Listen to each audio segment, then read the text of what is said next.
So it is my pleasure to introduce today's speakers. Peter Garino is a founding member of the Shakespeare Project of Chicago, and he has served as its artistic director for the last 10 years. The Shakespeare Project was founded in 1995. It's produced theatrical readings of over 100 classic plays presented by professional actors free of charge to audiences throughout the Chicago area. He's been at the Newberry many times. He frequently directs or acts in these productions. And he'll be in conversation with Jill Gage, who is the custodian of the Newberry's John M. Wing Foundation on the History of Printing. She's also a bibliographer for British literature and history. In 2016, Jill curated Creating Shakespeare, an exhibition that explored the way Shakespeare's legacy has been created and recreated in the century since his death, something that'll come up again today. Jill also holds a PhD in English literature from the University of London. As a heads up during the program, if you have any questions, I encourage you to drop them below in the Q&A box, and we will try to get to them if we have time at the end. But otherwise, without further ado, I will turn things over to Jill and Peter to talk more about Shakespeare's First Folio. Thank you.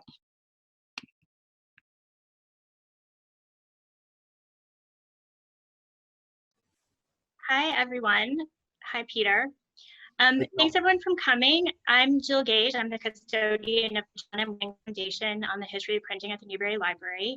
And before Peter and I start our conversation, I thought that it would be great for me to talk a little bit about what the First Folio is and how it came to be for those of you in the audience who are a little bit less familiar with the book. So the First Folio is a common name for the first printed collection of William Shakespeare's plays. Printed in 1623, the actual title, which is not called the First Folio, its actual title is Mr. William Shakespeare's Comedies, Histories, and Tragedies. And a folio, for those of you who don't know, is a book whose printed sheets are folded once, comprising 4 pages. They tend to be big books. And while there are certainly plenty of folio books printed in England in the early 17th century, the folio format was usually reserved for important subjects, they considered important subjects like theology or history. Drama was not considered an important highbrow topic in the period. It was actually lowbrow entertainment. That's why they were called plays and not work.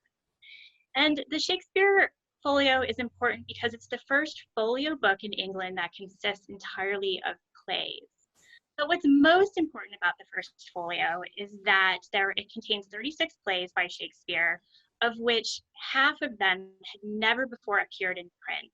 So you can see the 36 plays on the catalog of plays on your right-hand side. Without the First Folio, 18 of Shakespeare's plays would probably be lost to obscurity. And these plays include The Tempest and Macbeth, which are 2 of my favorite plays. Now, about 750 copies of the book were printed and 235 survive, which is actually quite a lot of surviving copies for a book printed in this period. So I would actually argue that it's not a rare book. That said, the Newberry has the only copy in Chicago, and I'm thrilled to have it and get to work with it all the time. The Folger Shakespeare Library in Washington, D.C. has a full 82 copies. So if you like the First Folio and you're interested in it, the Folger is where you're going to need to go eventually. That said, as I mentioned, 2 copies were recently discovered. So there are some still out there, and if you find one in your attic, I highly recommend that you call me immediately. The book would have originally cost about £1, which works out to around $200 today. And I can assure you that if you were to buy one at auction today, it would cost substantially more than $200. So the Shakespeare Folio was not the first time that plays appeared in folio format in England. In 1616, Ben Jonson, who was Shakespeare's contemporary, included his plays in a folio book of his work, but he included more than just plays, so that's why it's called The Works of Ben Jonson and not The Plays of Ben Jonson. One of the fun things for me about Jonson's folio is that he included lists of the actors who appeared in the original productions of the plays. So here on the right-hand side, we see William Shakespeare's name as one of the principal actors in a play called Every Man in His Humor. And I know that Peter later on will be keen to talk about Shakespeare as an actor.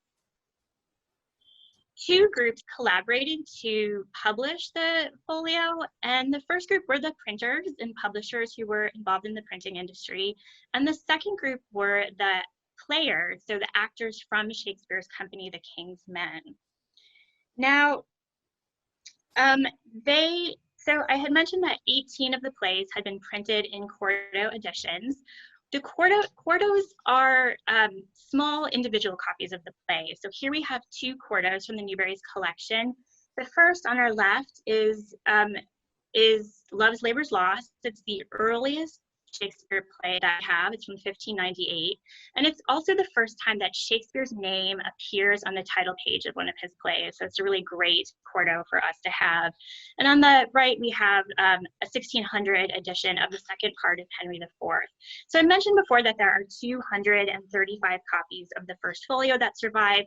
The quartos survive in mostly less than 10 copies each. So maybe 2, 3, 4 copies. So they are genuinely very, very rare books, much rarer than the folio. They also had to use manuscripts for some of the plays, and I will quickly point out that this is not a manuscript in Shakespeare's hand, and in fact, we have no plays in Shakespeare's own hand. Those don't survive. This is not even a play. It is a prose manuscript, but it is from the same period. It's from the 1620s. So you can get an idea of what the people printing, editing the First Folio in 1623 had to deal with. And the publishers used two kinds of manuscripts. They use what we call foul copies, which are basically rough drafts, and then fair copies, which are cleaner copies of the play and ostensibly better copies of the plays, more complete copies of the plays. And we're not sure, we don't know much about how Shakespeare might have revised his plays if he revised his plays over time. Now, in showing you this, I want to point out that Shakespeare, from the beginning, there was an editorial hand in printing Shakespeare. It wasn't as if Shakespeare wrote his plays and somebody ran off to the press and had them printed and then he looked them over. That didn't happen. The folio was printed 7 years after his death. So he had little input into the folio. And that from the beginning, there was some editor saying, this passage, not that passage, this word, not that word. And I think it's really important and useful to keep that in mind as we talk about the folio. And as we think about whether or not it can even be called an authoritative version of Shakespeare and what that has meant for textual editing over the years. Because there was an editorial hand in Shakespeare from the beginning, many of the plays in the folio look very, very different than how they appeared in quarto editions. And one of my favorite examples is from the life of Henry V, or Henry V, if that's how you want to pronounce that here. And what we see here is the opening, and the folio is the first instance in which we get the wonderful prologue of Henry V, "Oh, for a Muse of Fire." So that prologue does not appear in the quarto editions of the play. So that's one of the reasons the book is really interesting for literary scholars. It's trying to kind of trace the evolution of Shakespeare's plays and how they change over time. The final thing that I will emphasize that makes the book important is that it tells us quite a lot about printing practices and publishing practices. And in 1623, there was no such thing as intellectual copyright. So Shakespeare didn't own the rights to his plays, which is really a strange concept for us today. But in fact, whoever printed the plays first was actually the owner of them. And so if somebody else wanted to reprint the plays, they had to negotiate with that original owner. So the publishers of the folio had to negotiate with all of the other publishers who owned the rights to those 18 plays that had previously been printed. And the one sort of takeaway from this is that of the 36 plays that appear in the book, there is one that does not appear in the catalog of plays, which is the table of contents. And here, and that's Troilus and Cressida. And Troilus and Cressida was the last play that the publishers were able to acquire the rights for, and they were negotiating for it up to the last minute. And in fact, they acquired the rights so late that they finished printing the book and actually started selling the book before they managed to get and print Troilus and Cressida. So the first copies that were sold did not have the play. And even after they started printing and adding it to the book, they did not go back and reprint the catalog of plays. And I will say that this is unfortunately not a photo of the Newberry's catalog of plays page. And if we were to look at our copy right here under tragedies, this first play, the original owner has written in a very tiny hand, Troilus and Cressida. So they've squeezed that in manuscript. So it's a really kind of a fun fact about the Newberry's copy and something that I like to show people. So that is the First Folio in a nutshell, how it came to be. It's a very quick overview. In starting our conversation with Peter and I have had a number of discussions over the past couple weeks about the First Folio and about Shakespeare in print and on stage. And we obviously come at it, Peter, from very different places. So I come at it as a printing historian and a literary scholar, and you come at it as an actor and a director. And so I will say, first of all, somewhat provocatively, that I think that this is a really important book. It's important for printing history and literary history, but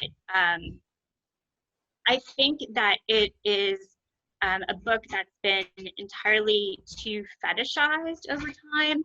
And I think that in some ways it has obscured our view of drama in the period and of Shakespeare as an author in the period as well. That said, and I don't mean to denigrate the folio at all, I think it is important, but I think it's really detracted from a lot of things in the period as well. So what I do think is interesting, first of all, is what it tells us about printing history in the period and how the drama was published and printed and how plays were negotiated.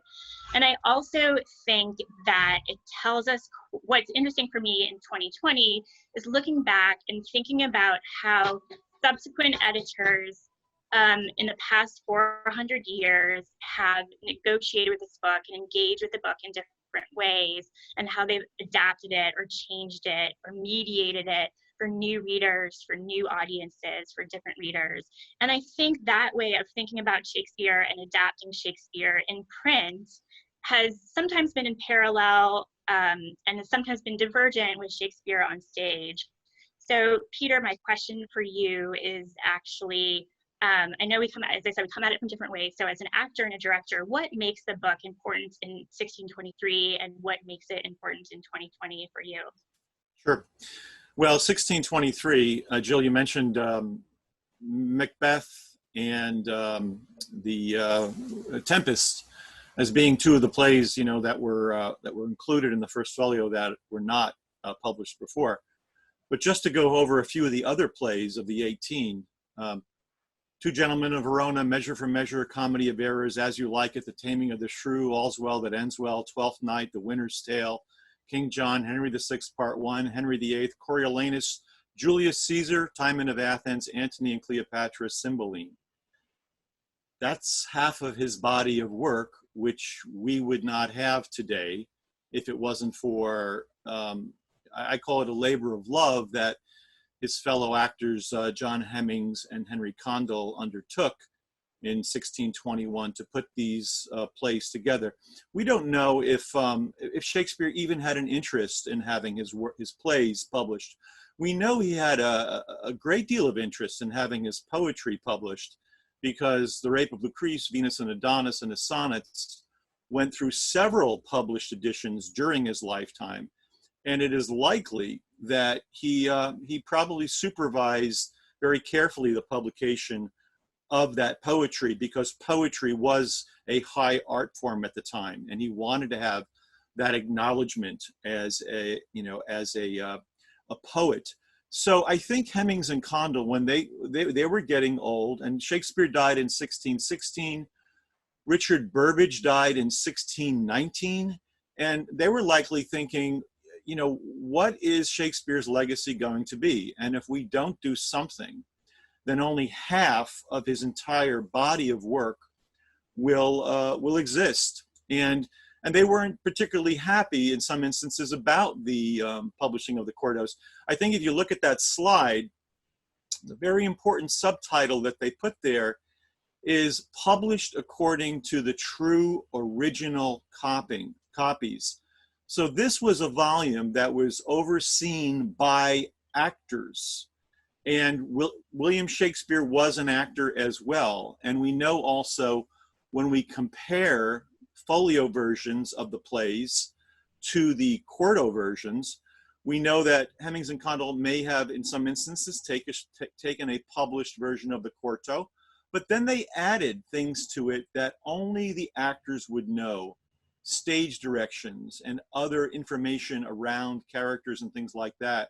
So in 1623 then, this then, in my mind, becomes a kind of a blueprint for the preservation of Shakespeare to be produced in the theater, as opposed to it being, you know, edited for future readers. Now, obviously, that's what happened, right? It did become, you know, published and certainly appreciated in the literary art form in a way that perhaps they never envisioned.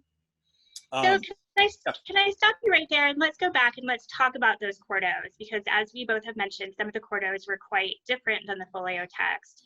And one example, you know, I showed that Henry V example, but probably the most famous example was Hamlet. And so we think that some of the quartos are different ways in which we think those quartos were made, and some of them were maybe done from manuscripts, some of them were done from what we call memorial reconstruction, which is one of the actors just trying to recreate the whole play. And as actors do not have the whole play in front of them, they only have their part, they only have their role. And so some of them were done by people sneaking into the theater in shorthand, taking notes in shorthand about the play. But in some ways, so one of the things we talked about is that Shakespeare wrote for certain actors. They wrote very quickly for the stage. They didn't have like years, you know, they didn't have a long time to bang things out. You know, he only made money if his plays were performed. And he wrote for certain actors. So he knew that Richard Burbage could play one type of character. He knew that Will Kemp could play one kind of character. And so in some ways, I think it's interesting to point out that there was some sort of collaboration early on between the actors and the writers. It wasn't just like, I'm the writer and I'm giving you my words and you speak my words and I'm the authority on that. But there was this whole community of people, including other writers who may have contributed to the plays and actors who may have contributed to the plays. But I think that sometimes, you know, I think you mentioned the folio as being kind of this blueprint for acting throughout time, you know, that's the most information.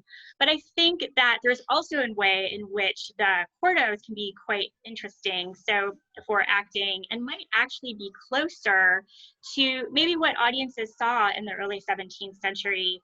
So we had talked about that fact that Hamlet, if you perform it from start to finish from the folio, it's a 4-hour play.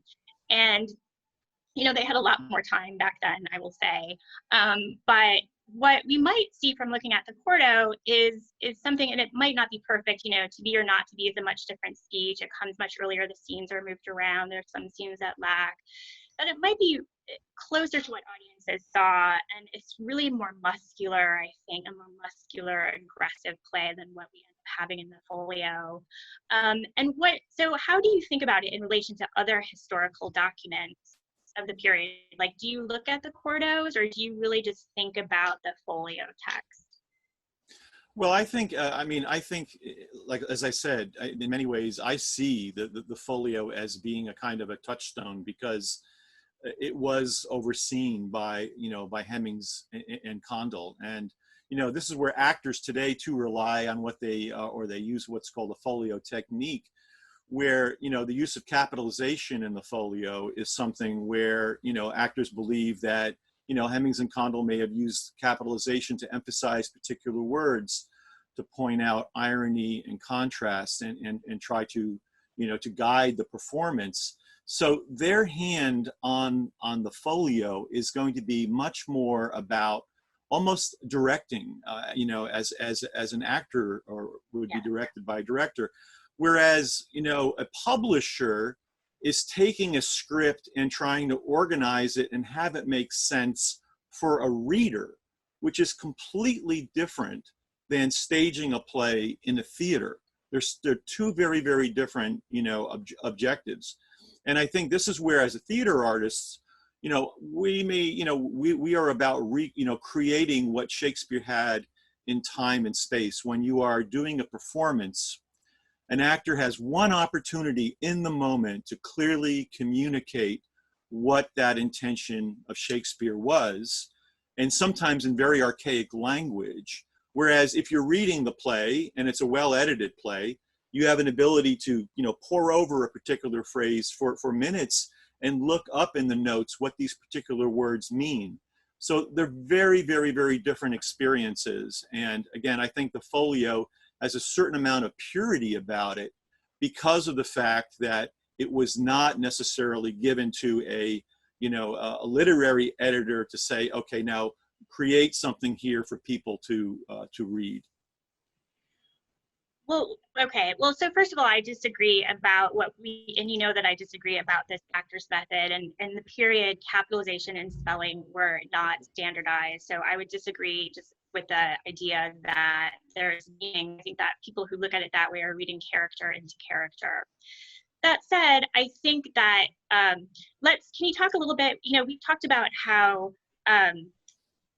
changes to the text, and I have talked about my interest in editors and acting styles. But one of the most interesting things that we've talked about is how you personally work and adapt a Shakespeare text when you come at it as a director. So can you talk about that? Absolutely, and I'll try to go through this fairly quickly. The process of editing a Shakespeare play for performance is a very agonizing experience because it's Shakespeare, and you don't want to cut anything because he was so brilliant. But when I'm going to direct a play, I will first start by reading the play, and I generally really enjoy the Royal Shakespeare Company editions of the plays that are edited by Jonathan Bate and Eric Rasmussen. This is an edition of the play that is edited by theater people, right? And they use folio, and they also incorporate quarto text as well.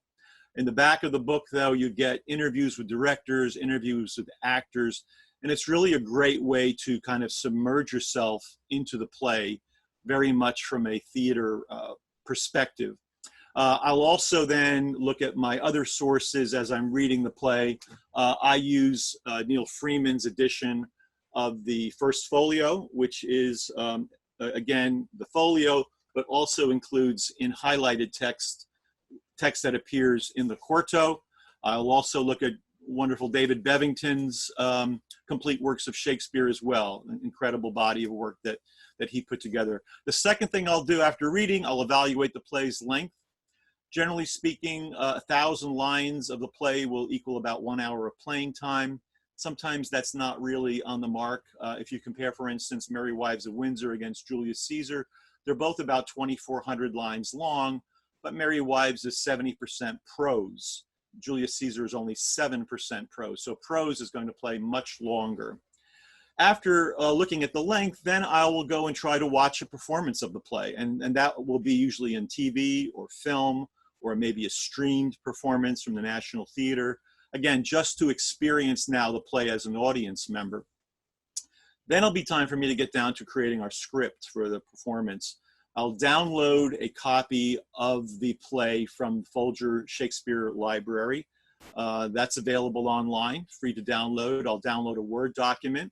Somewhere along the line here, I will also have hired a dramaturge who will work with me on the preparation of the script. And that person will also work with us right through rehearsal and help the actors with meanings and things like that. Then I will go through a first edit of the script. So I will use the Word document, and I will redline, which is basically anything I'm going to cut, I will highlight, and it'll be in red line, strike through, and go through it, and then save that as a new version, and then begin to see about how much I have actually cut.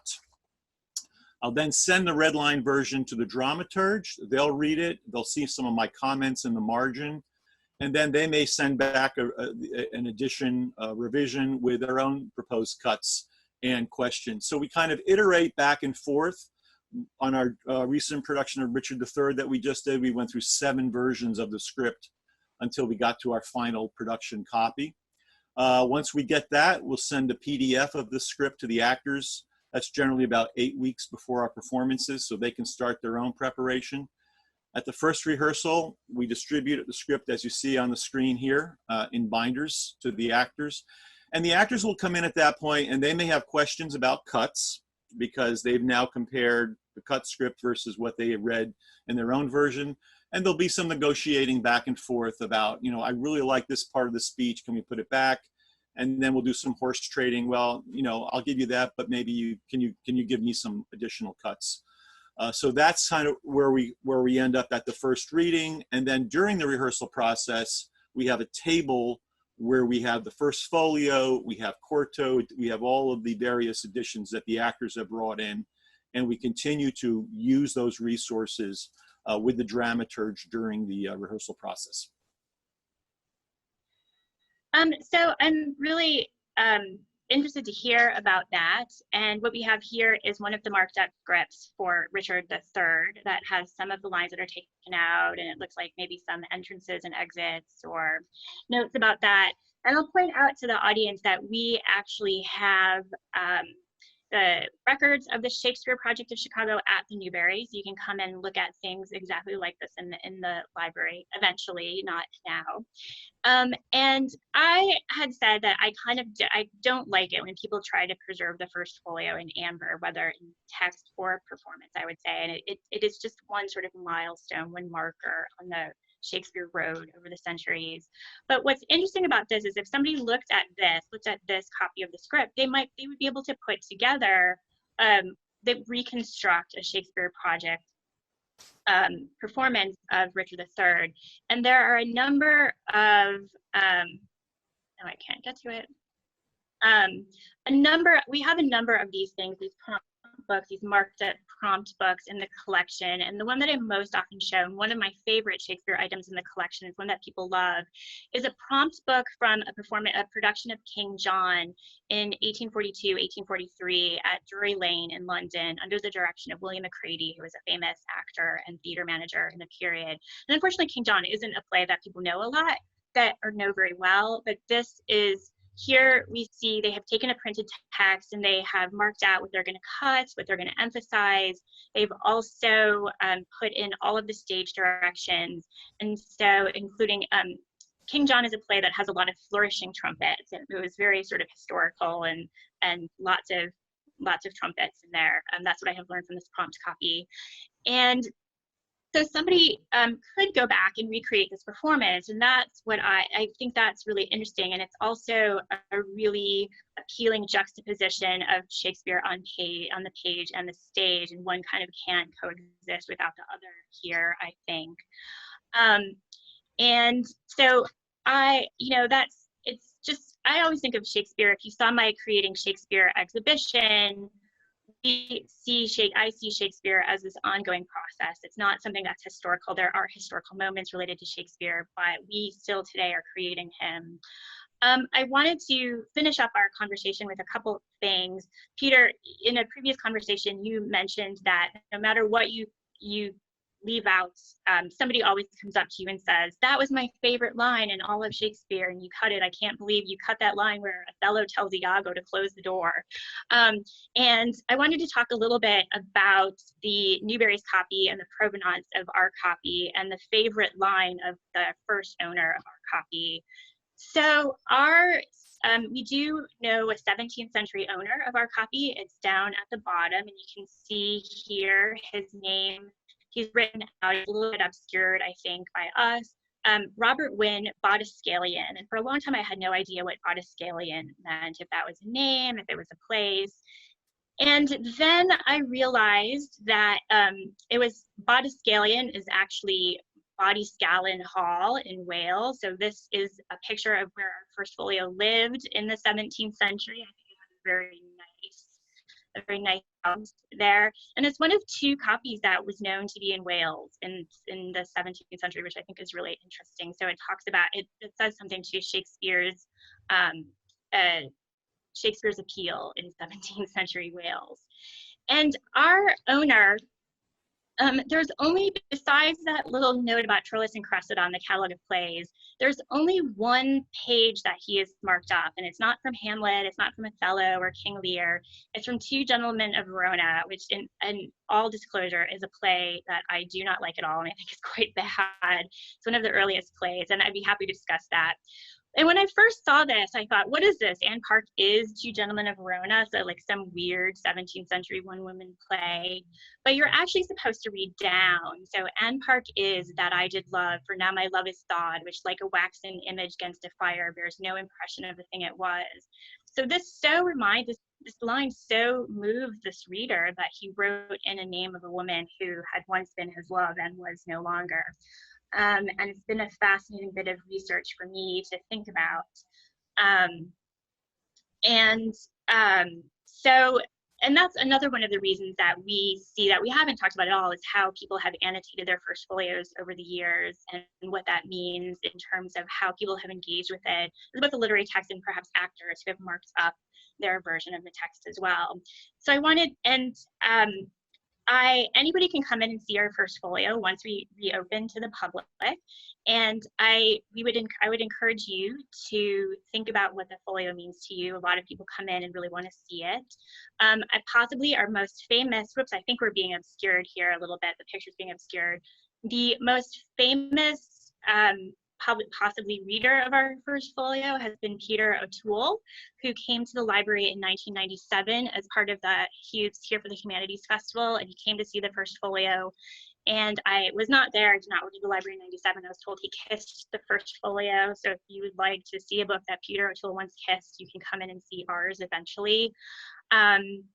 And I wanted to finally end, though, not by talking about, I've talked a little bit about the Newberry, and certainly I would like to also say that many of our resources for our Creating Shakespeare website exhibition from 2016 are available online in our digital exhibition, which you can find at the Newberry's website. And it has lots of great images, including of the folio, but other texts as well.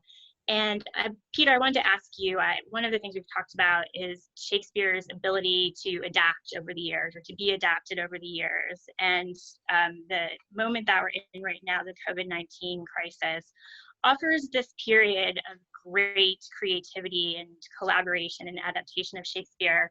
So I wanted to talk to you a little bit about these online versions of Shakespeare performances that I see, either Zoom performances or videos of performances. And I wanted to ask you about the Shakespeare Project of Chicago's plans.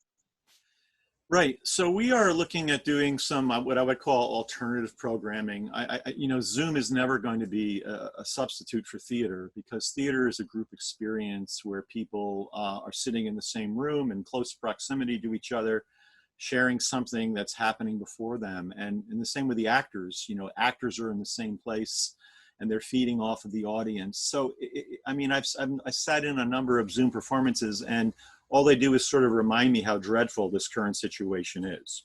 So our approach is to use Zoom as a platform, thinking of it more like television or film, right? Where people are used to looking at a screen and hearing things come from a screen.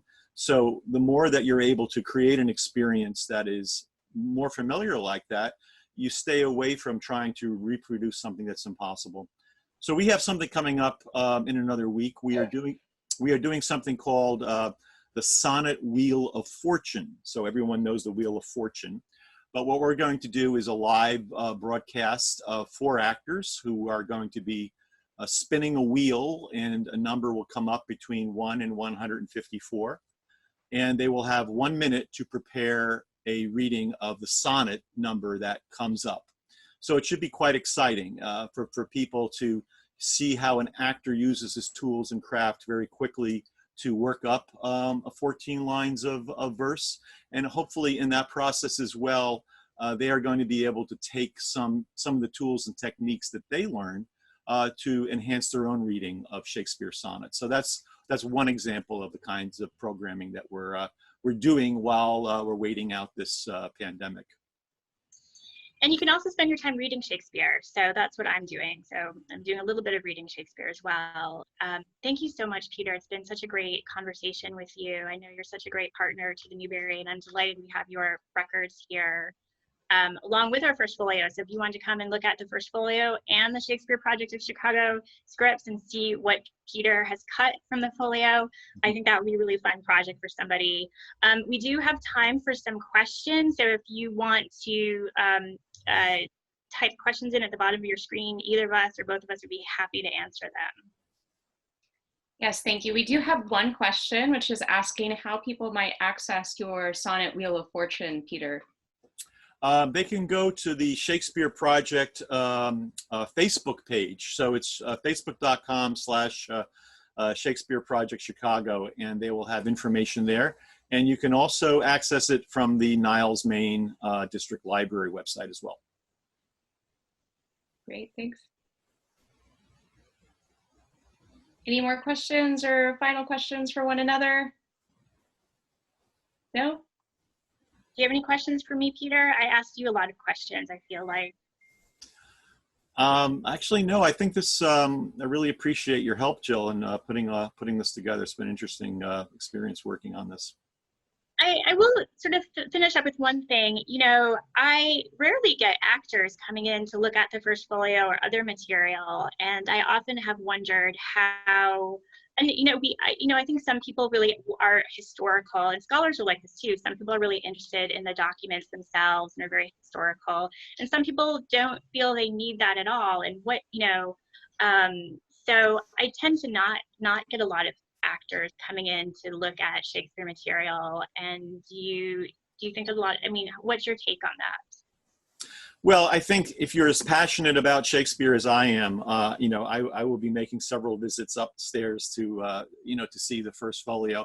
Again, to me, you talk about so many degrees of separation. If you have a copy of the First Folio in your hands, you are just that 1 degree really away from 1623 and from Hemmings and Condell. I think it really is very much a relic of that period, and something that certainly even though today Henry Folger bought up a number of the copies and holds them at the library in Washington, D.C. I still think if the Folger was today to let's say sell those copies, certainly I don't think would diminish its value simply because of the fact that it was that original copy. And we also know that subsequent versions of the folio, the second, third, and fourth folio, people thought, oh well, these are going to be better. The third folio had all the 7 additional plays. And it's possible that some people who had the First Folio then said, well, this is no good anymore. This newer version has more plays. And so they would have been discarded. And I think that's another, thing that makes it interesting that, it is the original. And that is something that I certainly find to be very, important. The Bodleian Library in Oxford actually discarded their First Folio when the second folio came out because it was the new edition. They did get their First Folio back. They did, yeah. I will point out that the Newberry has all 4 folio editions, including 2 copies of the second and 2 copies of the fourth, and also that the third edition is the most rare, possibly partially because many of the copies burned in the London fire of 1666. So we have them all. We have a really great Shakespeare collection here. And can you speak to how many of those might be digitized or available for viewing online?